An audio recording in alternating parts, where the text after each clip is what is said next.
Hello, my name's Rachel Gardner. I'm the founder of Romance Academy, which is a nationwide relationships and sex education programme.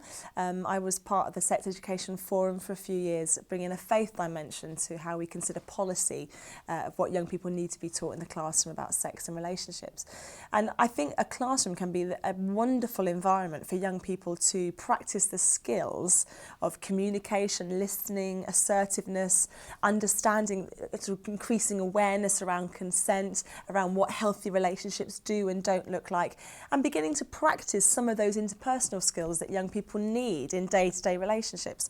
There are obviously lots of pitfalls, aren't there? We're concerned that when we open up certain conversations, that young people might feel vulnerable or they might feel coerced into talking about things they're not ready to talk about.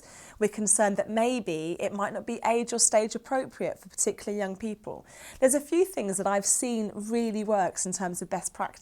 Sometimes for discussions, it can really help young people to self-select certain tables they're going to sit round. And what often happens is young people will gravitate towards other young people who actually are facing this issue in a similar way. So it stops there being these forced groups where all young people have to talk together when actually they don't feel that comfortable with each other.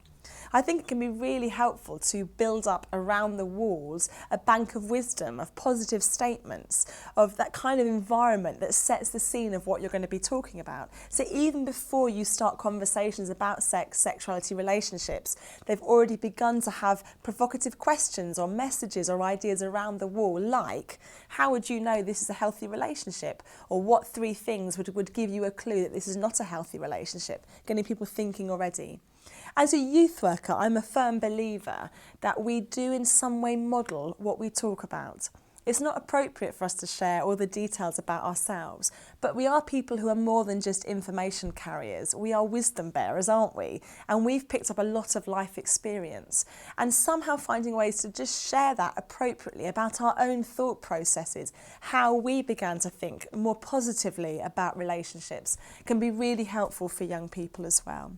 So young people need to know they are safe. They need to know that we as educators can be trusted, that we are confident in this topic. We don't need to be experts, we don't need to know everything, but we need to be able to demonstrate to young people that this is a very, very important topic and it's worthy of our attention. If you want some ideas to sort of get you started along these sorts of lines, the Romance Academy has little packs of playing cards which have different categories of questions around values, information, increasing knowledge and awareness, and helping young people with their assertiveness. Helping young people think through their own sexual script, why they do what they do, can be a valuable way of helping for themselves. They raise their own awareness of their own values and where they want to make positive choices. So you can get that from romanceacademy.org.uk.